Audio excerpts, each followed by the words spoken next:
Hey, what's up guys? Today we're going to be talking about the new Electro Traveler that got released with Inazuma. This is going to be a complete guide of the newly released Electro MC. And what we're going to do is actually in the first section, I'm going to talk about when this character is useful, talk about their power level and their strengths and weaknesses, and then we'll move into a complete guide, talk about their best builds, teams, and all that. Do keep in mind a few things before we begin. Number one, this character has many names, so I might alternate between Traveler and MC, which means main character, although I will try to stay somewhat consistent so that it isn't too confusing. So in this video, I'm going to be covering everything you need to know about the Electro Traveler so that you guys can play them efficiently. Before we begin, I want you guys to know that I stream most nights on Twitch. Link in the description if you're interested. Be sure to sub if you're new because it means a lot, and let's go. So we're going to start by talking about the Traveler's abilities and how to use them. So first of all, Lightning Blade is their elemental skill, and this basically does 3 hits. So just to show what it actually does, when you press E, it'll shoot these 3 things in front of you.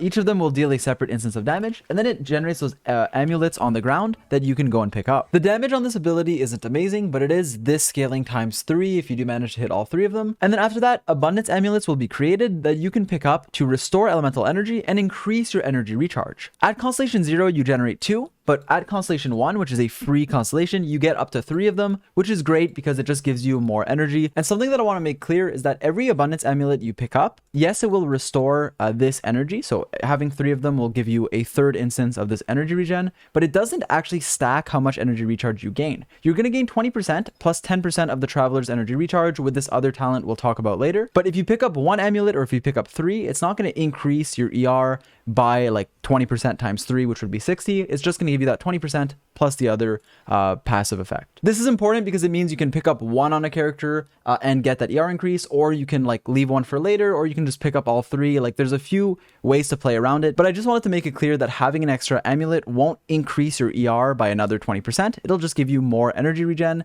and basically increase how many are available. And the energy regen you get can actually increase with your level. For me at level 5, it's 3.5, and it stays the same for level 6, but for some reason it increases at some levels and not others. As you can see here, at level 7 or onward, it'll be 4 energy regen. So it starts at 3, goes to 3.5, and then goes to 4, which is very nice and just, you know, something you should upgrade if you do need that extra ER. The abundance amulets last 15 seconds, so you can leave them on the ground for a while you do your rotation. Use your E and Q on your Traveler, do whatever rotation you need, and then on your main DPS, whoever needs the energy can go pick up those amulets after they use their burst. Do keep in mind though that the cooldown on this ability is 13.5 seconds, which is actually pretty long, considering the relatively low amount of damage that it deals. Although this cooldown can actually decrease with one of your passive talents, which we'll talk about in a little. For your elemental burst, this ability is pretty nice. It's similar to Xingqiu's Rain Swords in that it's an off-field ability that helps your active character. Whenever your active character normal or charge attacks, there's going to be a falling thunder that deals electro damage. That falling thunder will regenerate energy for the character that's attacking, and it can be procced every 0.5 seconds, which is great because it's every 0.5 seconds as long as you attack fast enough for the entire duration of 12 seconds. That means you can get a lot of procs of this falling thunder, and you also get that initial skill damage from the first hit. The energy cost of the burst is 80, which is pretty high, although usually through my testing, I'm running so much energy recharge on the main character that I can typically get my burst back on cooldown. However, if you're struggling, you can always run her with Fischl or another electro character, or just a particle heavy team to ensure that you get this burst back because it does cost 80. Something to keep in mind is that you can proc this falling thunder damage a lot, right, as I showed you guys, but the damage it deals actually isn't that much. It does increase with your talent level, and so does energy regen in a similar fashion to your skill. As you can see, even for your burst, like the energy regen you gain does change on some levels, but not all of them. But your damage also increases with the talent level ups, and the main thing to keep in mind is that when you do reach Constellation 6, and we'll talk about Constellations a bit later in the video, but you do deal more damage with a few of your constellations that buff your burst. So basically, this is a good off-field ability for constantly generating energy to whichever DPS you're using while they are normal attacking, and it does apply Electro relatively fast, honestly, since there are many instances of damage, but the damage it deals isn't as high as something like Xingqiu's Rain Swords or Beto's Burst, so it's mainly used for the energy regeneration, whereas the damage is a nice bonus. And in case you guys are wondering just how much energy you can actually get off this character, I'm going to be doing a showcase in the very next section with a eula on 0 energy recharge. Now for your passive talents, the first one is Thunder Flash, which decreases the cooldown of your elemental skill when another character in the party picks up one of the amulets generated by your skill. The way this is worded is weird. It says when another nearby character in the party, but that just means any other character. When they pick it up, your cooldown will be decreased by 1.5 seconds for any amulet. Your other talent is actually pretty great. It increases how much energy recharge the abundance amulets will give you by 10% of Traveler's energy recharge. So this number right here increasing your ER by about 20% is pretty good, but it actually can get a lot better because this 10% can add up, especially if you're stacking energy recharge as you should. And for my main character, who is far from optimal, you can already get an extra 25% ER just from that passive, which is very nice. Okay, so very quickly, I'm just going to show you guys that, first of all, my Eula has 0 energy recharge. And when I do press my E and pick up an abundance amulet on Eula, so I go pick one up, my energy recharge will be increased to 145, being that 20% plus the other 25 that I get from 10% of this, for a total of 145. Lastly, for your talents, I do want to say that I would prioritize your burst and then your skill. Although keep in mind that the level of your talents actually changes on every element. So basically, if you level your Electro main character's talents, they won't also be leveled for your other elements. So just do keep that in mind. Now, the next thing I want to talk about before we get into how to build this character is actually clarify the role of the Traveler and their strengths and weaknesses. A lot of people are wondering right now how strong this character is or how you can utilize them in a team, what teams they're good in, where they shine. So I really want to talk about all that right now. First of all, I want to say that since they're free to play, you can get all their constellations for free. As of right now, you can only get 3 of the 6, I believe, but you will be able to get all 6 for free, so don't worry. With that said, they are a very flexible unit who shines as a battery. They generate so much energy for your on-field character that they can be a very good battery for any character who would normally need a lot of energy recharge or just a secondary battery to funnel particles into them. What I mean by that is a character like Eula, who needs a lot of energy to spam her burst on cooldown, or Beidou or Shangling. A lot of those characters who need a lot of energy will be oftentimes used in a team comp that have a battery for them, someone to generate a bunch of particles for them so that they don't need an unholy amount of energy recharge. The problem is the main character's damage isn't that high, and while their damage does increase with Constellations, so they will get better in the future, the scalings on their abilities just isn't as high as a lot of other supports, to where they're primarily used as a battery without having as much damage as, say, a Fischl would give your team as an Electro battery as well. So what does that mean? That means that there's a lot of teams where this character is usable, a lot of teams where they can replace whatever battery you might not have or you're using in another team. For example, if you want to play Beidou but your Fischl is on another team or you don't have a Fischl, Electro MC, especially with Constellations, can be a great replacement. But there are also some team comps where this character shines exceptionally well. If you're running a character like Eula and you don't have a lot of energy recharge substats, you would oftentimes run Eula with 2 crowd characters like Diona and Rosaria, unless you have enough energy recharge on your stats to get your burst on cooldown with just 1. A very popular Eula team is running Eula with Diona and Rosaria to constantly give you particles without needing that much energy recharge. However, in teams like that, you can actually run the main character in replacement of one of the crowd characters, or with just any of your characters who doesn't have enough energy recharge, you can run the main character with them to give them a lot of energy. In fact, I'll show this a bit later into the video, but you can manage to run a Eula on literally 0 energy recharge if you have a comp funneling particles into her efficiently with the main character. So what I'm trying to say is that the main character is a very good battery, and since this character and their constellations are entirely free to play, they can be a very good replacement to any other battery you don't have, or for any character who needs a ton of energy recharge like Eula or maybe any future characters. She can also shine well in an Electro team because yes, she'll give you energy, but she also decreases the resistance of enemies to Electro with her second constellation. As you guys can see, when her bursts Falling Thunder hits an opponent, it decreases the resistance of enemies while their Electro resistance by 15%, which is actually pretty huge. So because of that, this character basically has 2 roles. As a support, they can be used in an Electro team or in any team that needs a battery to generate a lot of energy for your main DPS. So right now what I'm going to do is actually showcase how much energy my MC can actually generate, how good of a battery this character can be. It's actually pretty impressive. I'm going to be doing this with a Eula who's on 0 energy recharge. What this means is I have literally 0 substats, no energy recharge on any of my pieces, which allows me to maximize my crit ratio and have an insanely high investment Eula. This is an extreme example, and most people will have, at least a few energy recharge substats, but even at 0 ER, in a team comp where I'm pairing her with the main character and Diona, who's also a battery for her, my Eula can get her burst back on cooldown, and that's something I'm going to show you guys. While the total damage of this team might be lower than something like Beidou, it allows you to optimize your Eula's damage by not needing energy recharge substats and focusing on investing like crit and stuff into her, and it can also help you if you just don't have enough energy recharge. So this is the team we're going to use now. We're going to run MC and Diona to give particles to Eula after her burst. And you guys will see that even at 0 energy recharge, we'll get our burst back on cooldown. So now I'm going to show you guys what I mean in a somewhat optimal rotation. I might miss a few hits or whatever, but I'm going to just try to show you guys that even with 0 ER, I can get my burst back on cooldown. So let's go. I'm use all my support characters' abilities, or at least Electro MCs. EQ, and then I'm going to go pick up the amulets that the main character created just to get some energy back. And now you guys will see that just through passively attacking, I am getting some particles. And then after this, I can do my rotation on my support characters, generate a bunch of cryo particles. And you'll see that now I have my burst back with 5 seconds to spare. You guys saw that? My burst is already up very early. And just to show you guys that, like, I'm, using the same eula build, I'm going to leave here, show you guys my eula stats, who is on a total of 100 ER, so literally 0 energy recharge on any of my artifacts. Now that out of the way, let's talk about the artifact sets you want on the main character. Before we even talk about that, I do want to say that you generally want to maximize your energy recharge for your talents, so substats can oftentimes be more important than your set bonuses. Having pieces that have really good energy recharge on them, even if they're offset, can oftentimes be worth using, especially if your main DPS or whoever you're trying to give particles to needs that extra ER. With that being said, she does have some pretty good set options. First of all, the emblem set is really good because the 2-piece gives you 20% energy recharge, and if you do decide to run the 4-piece as well, it will increase your burst damage by quite a lot, 25% of however much ER you have, for a maximum of 75% damage bonus. And even if you can't get that 75% damage bonus, you'll still get a lot.